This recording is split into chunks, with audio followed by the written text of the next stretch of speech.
Les fils des prophètes étaient dans une position autre que Géhazi et tous les disciples qui recherchaient leurs besoins, leur intérêt personnel, leur intention personnelle pour le royaume. Ils se querellaient entre eux pour savoir qui serait le plus grand dans le royaume. Il y avait des éléments personnels et à la fin de tout cela, c'est la mort et la lèpre spirituelle que Géhazi reçut et que les disciples n'ont pu connaître cette vie qu'était le Seigneur, car leur pensée était personnelle, professionnelle, dans leur association avec le Seigneur. Et cela s'est terminé par la défaite en ce qui concerne Géhazi et en ce qui concerne les disciples qui n'ont pu guérir l'enfant, le démon qui était dans l'enfant. Je l'ai amené à tes disciples et n'ont pas pu le guérir. Matthieu 17, 16. Les disciples ont demandé au Seigneur pourquoi n'avons-nous pas pu le mettre dehors en parlant du démon. Tout simplement parce que ils agissaient pour leur propre intérêt, pour leur propre réussite, et non au nom du Seigneur. Les fils des prophètes étaient dans une autre position. Ils étaient en union vivante avec celui qu'ils appelaient Père. Il n'y a rien eu en eux qui soit de l'intérêt personnel.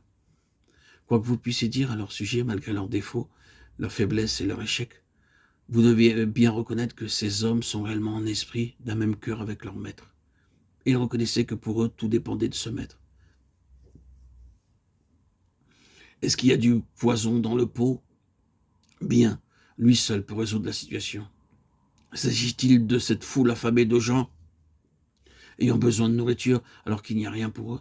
Lui seul peut le faire. Il les alimentera. Est-ce que ce fer de hache étalé par le fond? C'est lui qui peut le récupérer et non pas Géhazi. Le pouvoir est en lui et en lui seulement. Ils sont en esprit de l'autre côté du Jourdain, dans le domaine où les éléments personnels ont été traités. Je reconnais que l'image est imparfaite, mais je pense, et il n'y a aucun doute que c'est ce principe que nous avons dans tout cela. Si la croix n'a pas fait son œuvre, nous sommes quelque chose dans l'œuvre de Dieu, et l'issue c'est la mort et non pas le chemin de la vie.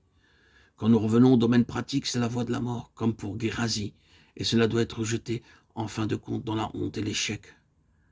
Quand la croix a été bien plantée dans cette vie propre, ce n'est plus moi mais Christ, c'est la voie de la vie. Nous pouvons entrer dans des situations très difficiles qui peuvent être considérées comme la mort, mais non point à la mort, mais pour la gloire de Dieu, afin que le Fils de Dieu soit glorifié.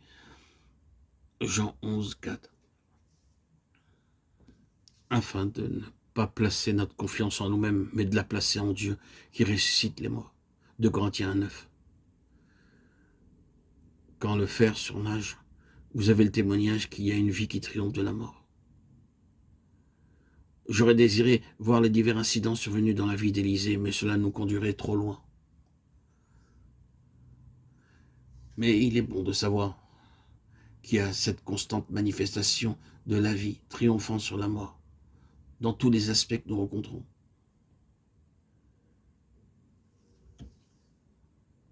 Cette vie qui est vivante, qui est régénérante, qui est cette nouvelle naissance, prouve par elle-même et à plusieurs reprises qu'elle est pleinement suffisante pour manifester son pouvoir sur la mort. Le témoignage d'Élie se manifestait de nouveau après son départ.